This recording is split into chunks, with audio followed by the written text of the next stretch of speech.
2 hours with this puppy and not being able to pet her is probably one of the hardest things I've ever had to do. But if you're like me and have always wanted to help train or volunteer to help guide dogs, but have been a little afraid because you think the only way to help out is to be a puppy raiser from when they're 8 weeks old to 1.5 years old, this video is for you. I'm going to show you 3 other ways you can get involved to help out organizations that are making a huge difference for the visually impaired. Also, if you are way better at me than training dogs and you're already ready to go and say, Nick, how do I actually volunteer and train my own guide dog? I'm going to have all those resources for you and more as we go spend a day with a puppy raiser. So now let's meet Raven in person and dive into a day in the life of training a guide dog. So this is Raven, and she was adorable and so sweet. And this is her journey walking around the mall. I'm going to tell you a little bit more about what it takes to be a puppy raiser. And this is the process that Raven is going through right now. So she's about 5 months old. The puppy raising process is roughly between the first 8 weeks, lasts for about 1.5 years. So it's a pretty big commitment.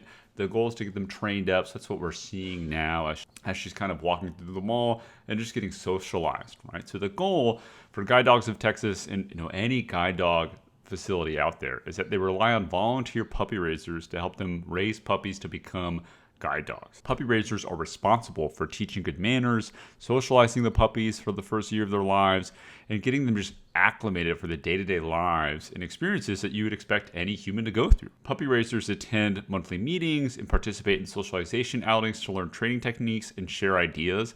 I thought this was critical, and something I didn't know is that there's actually a network of support for the puppy raisers as they're going through the program. So it's not just, hey, here's a puppy, we expect it to be trained.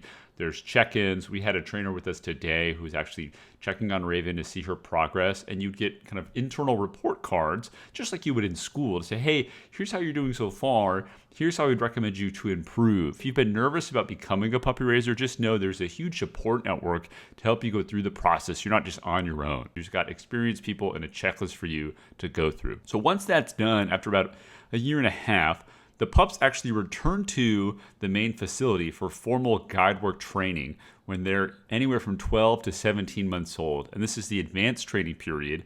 And this is where, and it's kind of left for the experts intentionally, they're going to learn things like how to stop before going into traffic, how to lead people around, right? The stuff that when you see a guide dog, you would typically assume, oh, that's what guide dogs do. They help guide the blind and tell them where to go. That doesn't actually occur during the puppy raising process. The main goal for puppy raisers, if this is a volunteer opportunity for you, is to just make sure they're super friendly and sociable. You're not the one that's going to be kind of teaching them how to lead you to a door or anything like that. So don't get scared off. It's a very approachable volunteer opportunity. There's no prior experience necessary to becoming a puppy raiser.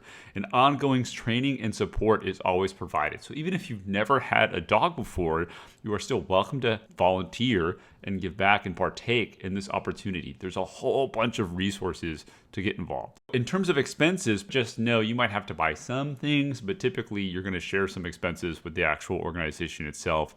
And that might differ from different organizations. So always look into that before you dive in to one of these opportunities. There's a whole bunch of other ways you can get involved. We're kind of taking a quick snapshot on a day in the life of a puppy raiser, but let's go over to guidedogs-of-texas.org to see what are some other ways you can get involved and give back to the guide dog community. All right, so here we are. So we are, again, reminder, working with Guide Dogs of Texas Inc. today.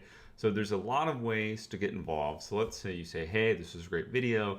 Aside from being a puppy raiser, what else can I do to actually volunteer? So there's a couple of, big things. If you just saw the Raven video, you're like, look, I'm ready to become a puppy raiser.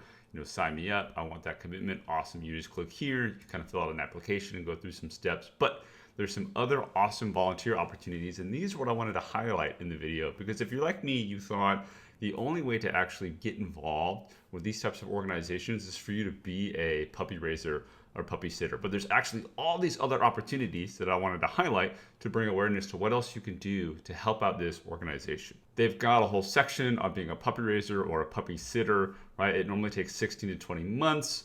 Well, you can be a boarder for guide dogs in advanced training. And I thought this was super cool. The way this was pitched to me from the organization is, typically when the guide dogs are in advanced training, they're only working Monday through Friday, right? They're going through training just like you would at work.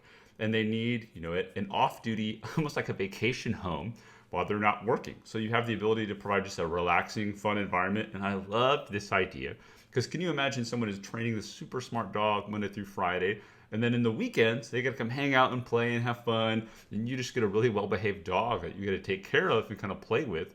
But at the same time, you're actually helping train this guide dog and get more social. There's also stuff like we're doing today, right? You can be an ambassador for events, presentations, just make content about guide dogs of Texas. So obviously this is really easy to do. All you have to do is just show up and take pictures. They have an event coming up in May that I'm going to attend and kind of highlight them. So there's always an opportunity to say, hey, even if I can't go out and do something specific with this organization, I can still promote them, use my voice as kind of the megaphone to talk about their projects. And here's where it got a little more interesting. So let's say you want to help this organization out, but you might not even have to use a dog while volunteering. You can be a sighted driver. And this is where you're actually just partnering up with visually impaired clients, and you're going to help take them around or be a driver. So there's other ways. If you just say, hey, I just want to help out the blind or the visually impaired, they have outlets to do that. Some of you might be saying, well, obviously they're a guide dog organization. They'll have ways to connect with blind people. But this one was new to me. I had no idea that they actually do other things outside of just pair them with guide dogs. So I thought this was super cool. And I thought these ones were kind of interesting, where if you are just kind of in San Antonio or in the local area, right? And you say, hey, look, I probably can't have a dog over the weekend. I can't volunteer as I have a trainer, but I'm a really good maintenance person. Well, great. There's still need for that to help clean up the facilities, install stuff, kind of basic building needs. So if you have the ability to go repair stuff, they still need that. There's also office assistants, right? If you want to kind of donate your time in an office environment, make sure they're getting organized like you would with a lot of nonprofits. Obviously, they have that. Their team has been super nice to me and kind of plugging me into different ways to get involved. So I think, honestly, if you just send them an email or give them a call, their information's right here. It's also going to be in the information down below.